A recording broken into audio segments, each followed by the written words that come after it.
Hello everyone, welcome to yet another day in this decline decade, the decade where things are only going to get worse before they get better. And as much as it pains me to say, we have news that is mostly just positive for Keir Starmer, which does make quite a change from my usual diatribe against Labour. I try and be fair on this channel, and when Labour do some good stuff that I have to praise, then, well, here we are. I make a video like this. So as most of you will no doubt be aware, Starmer arrived in Washington, DC yesterday to have diplomatic talks with President Trump over there. And even from this picture alone, it is nothing but good optics. Looking like he's confident and knows what he's going in to talk about, obviously with Air Force One, I assume that's Air Force One, behind him. And seeing pictures like this I got quite worried, in that he was a man with a plan and he looked like he knew how he was going to deal with Trump. There were even positive and warming pictures of David Lammy and Donald Trump. Obviously David Lammy is most infamous for calling Donald Trump a KKK Nazi, but clearly when representing your country is on the line, those type of attacks all died down. It's amazing how incentives change once you're actually in power. Anyway, the Prime Minister and the President had their public sit-down discussion with the media present, and the whole crux of this visit is all within this clip. And it is my pleasure to bring from His Majesty the King a letter. He sends his best wishes and his regards, of course, but he also asked me to bear this letter and bring it to you. So can I present the letter from the King to you? Thank you very much.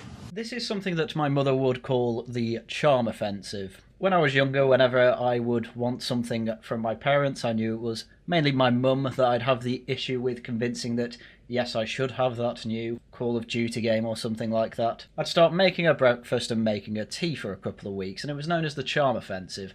And this is exactly what this entire trip was about. Nothing else really mattered. It was about getting Donald Trump on side for pretty much anything, with the direct invitation and personal letter from King Charles III for a state visit.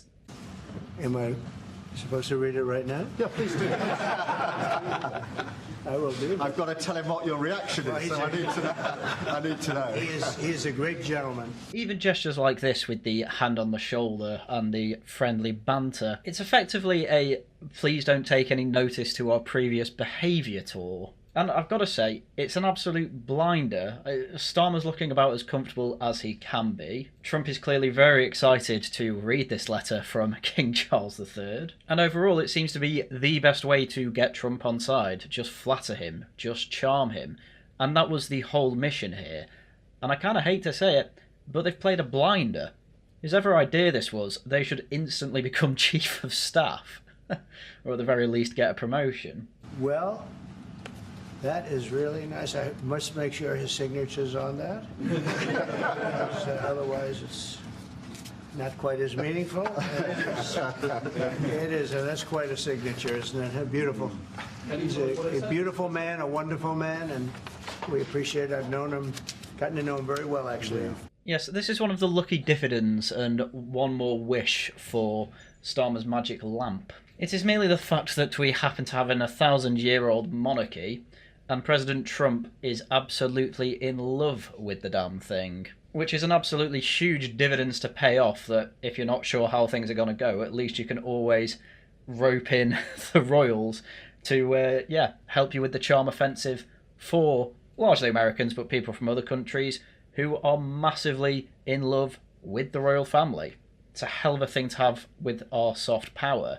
And there are people that want us to get rid of it. Well, after this, I don't think they really have a leg to stand on. They are much loved by the entire planet, and they are much loved by the people in the UK as well. To the point, almost everybody can agree that this was a stellar move by the Labour government and Starmer.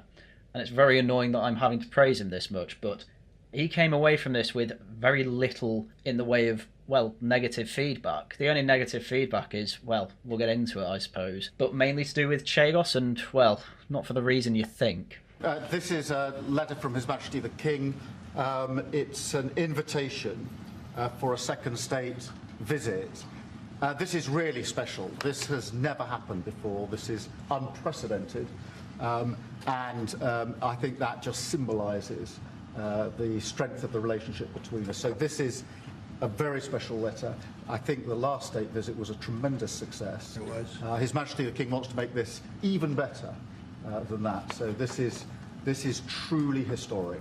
Again, it can't be understated how good this PR stunt was. Not only are you giving him a personally signed letter from King Charles, you are making him the first president to be cordially invited for a state visit by King Charles. It is, for lack of a better term, absolutely unbelievable scenes, and all the people you'd expect who were disappointed in Labour because they voted for them are all now saying, oh, aren't Reform mad that he's doing well over in America and things like this? And oh, isn't it great that he's got such good relations with President Trump? Again, these people do not have anything in their brains going beyond anything that annoys my enemies is good. Because you've got to remember, these were the same people who were calling President Trump a fascist dictator who orchestrated January the 6th and is in no way a democratic president, etc., etc., etc., etc.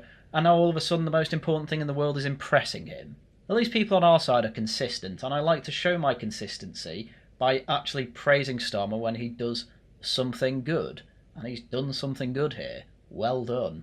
Anyway, I think I've done that introduction to death now. So now the question is, what were the results of this charm offensive? Well, Starmer was offered a trade deal that would exempt the UK from being hit with American tariffs, and he hailed that as wonderful with the relationship between the two nations.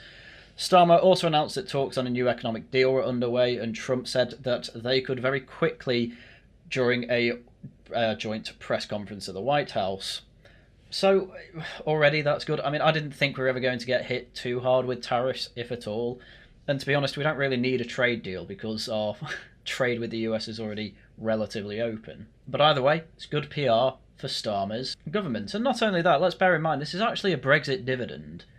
We unironically now have direct evidence that a post-Brexit world does actually have economic advantages because the EU has been hit with tariffs. So at least we've got that on our side as well. Again, I'm going to do my best to try and find good spin for our side here because an awful lot of the news you are going to see in the mainstream is going to be blowing smoke up Keir Starmer's backside. Which is understandable because they have been desperate for a reason to do that for over 6 months at this point. Furthermore, Trump said that Starmer had been working hard to persuade him to exempt Britain from tariffs of up to 25% he is imposing on other countries, adding that he had earned whatever they pay him over there.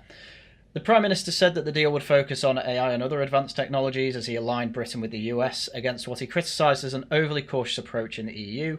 We take a similar approach on this issue. Instead of over-regulating these new technologies, we're seizing the opportunity that they offer. We've decided today to go further and begin work on a new economic deal with advanced technology at its core. AI could cure cancer. That could be a moonshot for our age. Absolutely incredible work. Again, this is a good trade deal if that is the case. This is a Brexit dividend as well, which is something that is not being sung quite so loudly, but this is something that Reform should probably actually be singing. Oh, trade deal good, well done, Starmer. Oh, this is also a Brexit dividend. Guess whose idea that was? Our leaders, you know? But I think let the dust settle from this first, because if you do it too soon, you just look like you're trying to steal the limelight and it can put people off. However, differences did start to appear on Ukraine. The US president declared that a ceasefire in Ukraine was very achievable, but refused to guarantee American support for any peacekeeping mission.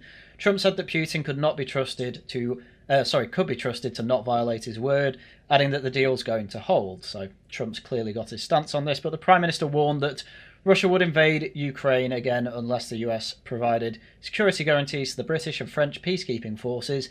He said without them they could not be a long-lasting peace. Well, it seems that nothing has budged on that front, which is even more reason for Starmer to, start upping the defence budget, which, to be fair to him, he is doing, though how much of that is fudging numbers, that is, yet to be seen. And this doubt was also clearly shown by Donald Trump with, this bit of banter. Between our two countries. That is why this is the greatest alliance for prosperity and security I think the world has ever seen. Whenever necessary, we absolutely backed each other up, and that's at the core. Could you take on Russia by yourselves? Well, so as good as the PR has mostly been here, there are clearly underlying issues that Trump and his administration, I imagine, sees through all of this. Naturally, of course, the controversial Chagos Islands deal came up. Trump also gave the green light to Starmer's plans to hand sovereignty of the Chagos Islands to Mauritius, a deal under which Britain will lease back the island of Diego Garcia, where there is a US-UK military base at a cost of more than £9 billion. It's even said to go up to £18 billion. Trump said the US was inclined to go along with the plans. Now, I've actually got the clip of it, and I think there's an important caveat that an awful lot of people are missing out on. So out on Chagos, Mr. President. Keir Starmer has signed a deal to give away the Chagos Islands to Mauritius. Will you approve that deal? Well, we're going to have some discussions about that very soon, and I have a feeling it's going to work out very well. They're talking about a very long-term, powerful lease, a very strong lease. So already this isn't actually confirming anything, and an awful lot of things I'm seeing online are people talking like this is being confirmed. Don't get me wrong, this is certainly heading in the wrong direction, but with Trump, since I've been listening to a lot of pundits on this, the golden rule seems to be take him seriously, do not take him literally. And yet everyone's taking him quite literally on this. And the only reason I can see for them to want to take him literally here is because it is nothing but good news for Labour, because it means their deal, which is very controversial, now has one argument against it that has been knocked down, which is that, oh, the US won't like this, Trump will hate it, etc., etc. And they're using this as evidence that actually, when it comes to this deal, he's very happy with it. But, well, as he goes on, you'll see, I'm not entirely convinced by this. I think we'll be inclined to go along with your country. Yeah, I think it's a little bit early. We have to be given the details, but it doesn't sound bad. Yeah, please. Yeah, what I think's happened here is that Trump, this is post-charm offensive, obviously, and Trump's still in a very good mood from that, and obviously is not trying to say anything that will effectively ruin Keir Starmer's day. This is a common theme from the last time he was president as well. When he's with a head of a great power, he doesn't typically say anything insulting to their face. In fact, he goes on a charm offensive himself. But the important caveat of it's too early to say and we need to actually look at the details of the deal, both of those aren't being reported far and wide. All the headlines are green light given to Chagos. This is not how I would take this clip. But as I say, an awful lot of new elites need a good news story for Starmer, and I think this is building up to one that could potentially all fall down. Now, will it fall down on that? I have absolutely no idea. This is simply something we have to wait on. I am with Trump. It's too early to say whether this is a win for Starmer yet or not. However, everyone's saying that it is a complete win.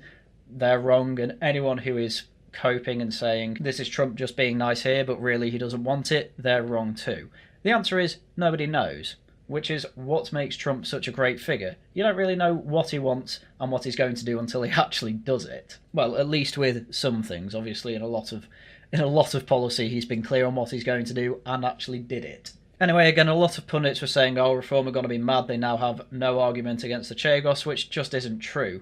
Rupert Lowe put it best, the Chagos deal is disgustingly rotten to the core, it does not serve the British taxpayer, it's about human rights lawyers abusing their power to indulge their fantasies. It's just betrayal. I hope Trump reconsiders his support for it. On this, he is wrong. Now, again, Rupert Lowe, he's not going to have time to really actually search out the clip and find out that actually he doesn't necessarily fully support it. But this is what the news story is now. Trump accepts the Chagos deal. It's not the case at all.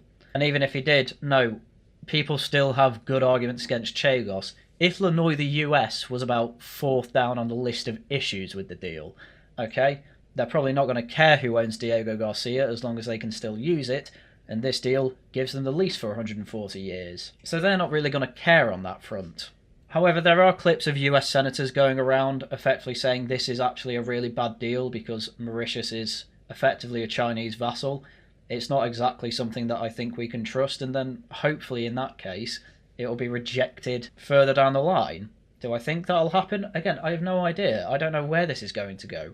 I do find it somewhat surprising that Trump seemed eager to go along with the UK and Labour government's deal on this, but, well, he's a man full of surprises, what can I say? Anyway, another thing I found funny from all of these talks is after he ruled out any path to Ukraine joining NATO, which is something that Britain supported, Trump also appeared to go back on his claim that Zelensky is a dictator. Did I say that? I don't remember that. which is just more Trump absurdity. I mean, I like it in a way, but my god, it makes punditry on Trump incredibly difficult. Starmer spoke to Brett Baier of Fox News in a short interview broadcast on Thursday night, fielding questions on Ukraine and Gaza. Perhaps the trickiest moment was when Baier asked about the King's view on Trump's ambition to make Canada the 51st American state, notwithstanding Charles's role as its head of state. As for what His Majesty might think about world events, it's not for me to say, Starmer said, and it's also not for His Majesty to say, without the Canadian government's permission, interestingly. But as I say, yes, all of this stuff about Trump saying things like we're going to annex Canada and annex Greenland and things like that, it keeps everyone on their toes. But as I say, with things like that, you have to take it with a pinch of salt, but be ready to have many conversations trying to actually get to the core of what President Trump wants. And I'd say the same is true of Ukraine, of the Chagos deal, and even of the trade deal. Don't count anything as a done deal until it's signed off by him. But as I say, all the PR specifically from this joint press conference was mostly good for Keir Starmer. And in fact, the mainstream media is posting it all as uniquely and excessively good.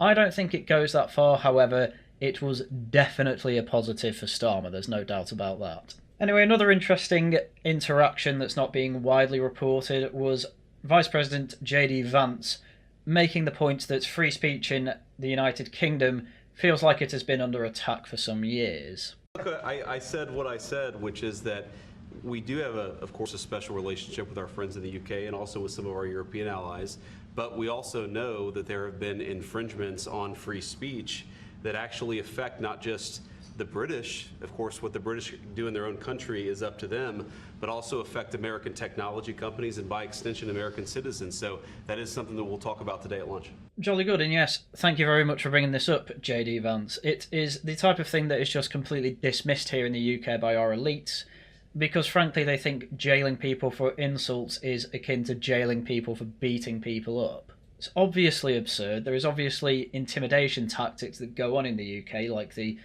older woman who was visited by the police for them to let her know that she had not committed any crimes, but she was complained about for being insulting online on a WhatsApp private group chat. Hell, there are even Labour MPs who have been kicked out of the party for private chats on WhatsApp.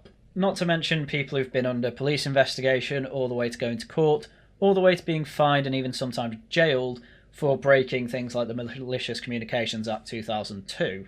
Sorry, it was 2003, and specifically Section 127, which makes it illegal to be grossly offensive online, which I think is a point that a lot of people in the UK are coming to understand. Our laws are so open to interpretation that activist judges can have them mean effectively whatever they want them to mean, and it's just not at a point where we are able to sustain the country and sustain law and order, and hence two-tier justice seems to be everywhere. Anyway, back to the point. JD Vance mentioning that free speech is not only affecting UK citizens, which he can't comment too much on, however he can comment on the American companies that have to change up their policies due to the UK's government policy all around free speech. This was Keir Starmer's reaction. We've had free speech for a very, very long time in the United Kingdom, and it will last for a very, very long time. Well, no, I mean, certainly we wouldn't want to reach across US citizens, and we don't, and that's absolutely right. But in relation to free speech in the UK, I'm very proud of our history there. Remembering back to the letter writing campaign that was headed by academic agent of all people, to try and get MPs to comment on the Dankula verdict, or he may have just been going to court at that time, doesn't really matter. The Labour Party had a standard template to actually reply to people when it came to writing about the Count Dankula case, and largely the letter went something like, oh, well, free speech is an important cornerstone of our democracy, we can't have people going around insulting each other in offensive manners that will make them feel effectively bad. And I'd like to point out that in this room you have David Lammy, Keir Starmer and, well, other Labour staffers who I have no doubt, and actually we have evidence of, calling other people in that room, especially President Trump, all sorts of names that are offensive and, well, going to make him feel bad. And they did it online. Via the Communications Act 2003 Section 127, they have broken the grossly offensive caveat. Again, if you don't think the two-tier justice system is at work in the UK, and if you don't think it affects free speech, you are just not an honest person at this point. But as I say, this is a conversation that's been going on for ages, and it's nothing that is going to change until a party like Reform are in, who outwardly and specifically have policy on Section 127 of the 2003 Malicious Communications Act. So I don't tend to talk about it as much as I used to, because you just come to an understanding that nothing's going to get done until you get involved with a party that's going to do something about it. Hence, I am part of Reform.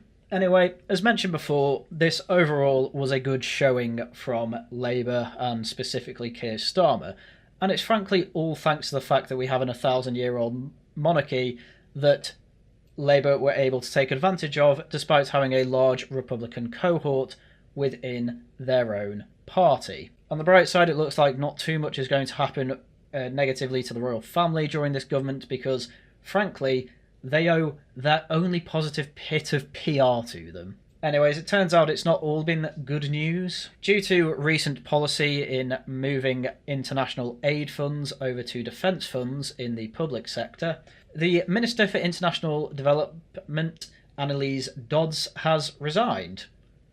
Probably to try and actually damage Starmer somewhat, because she massively disagrees with moving the overseas aid to move over to defence. I'm not going to go into too much detail in the letter because it's quite long. However, it is worth pointing out that she brings up the climate crisis quite a bit. And while she acknowledges that the old international world order from, the war onwards is now collapsing, she still wants to act as if that world order is still actually functioning. So, if nothing else, this is probably actually a net benefit to Keir Starmer and gives him an excuse to have a reshuffle. So as much as this is an attempt to damage Keir Starmer and his reputation a bit more, I really don't think people are going to pay too much mind to this. Too many people, one, want to talk about the positives of the trip to America because it's the only bit of positivity they can talk about, and two, the Minister for International Development is hardly a major ministerial position, so it's going to be in the headlines for maybe a day and everyone will forget. So, as I say, I'm trying to give you the full picture of what's going on here,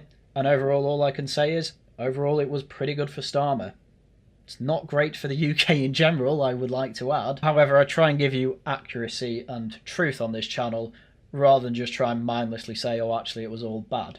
There's no point lying to ourselves. Right, I think with that is everything I had for you for today. So it's Laughing at the Guardian tomorrow on this channel. On Monday on the Worcester Club, it's the final part of the Peloponnesian Wars, where we go through Spain being ruined by Macedonia. And then on Tuesday, it's Tosh Talks, which reminds me I need to get the poll up. And if you want to vote on the poll, please do join the Worcester Club Discord down below. If you want to help out the channel, simply subscribe, leave a like, leave a comment telling me what you think. They are great ways to get this channel and its videos up in the algorithm. If you want to help me a bit more directly, you can always give a super thanks in the comments or a super chat on any stream that I do, whether here or on the Worcester Club. Or you can become a member, get access to all of my previous streams, and really directly help out the channel. Right, as I say, with that is everything I had for you for today. So once again, thank you very much for watching, and until next time, goodbye.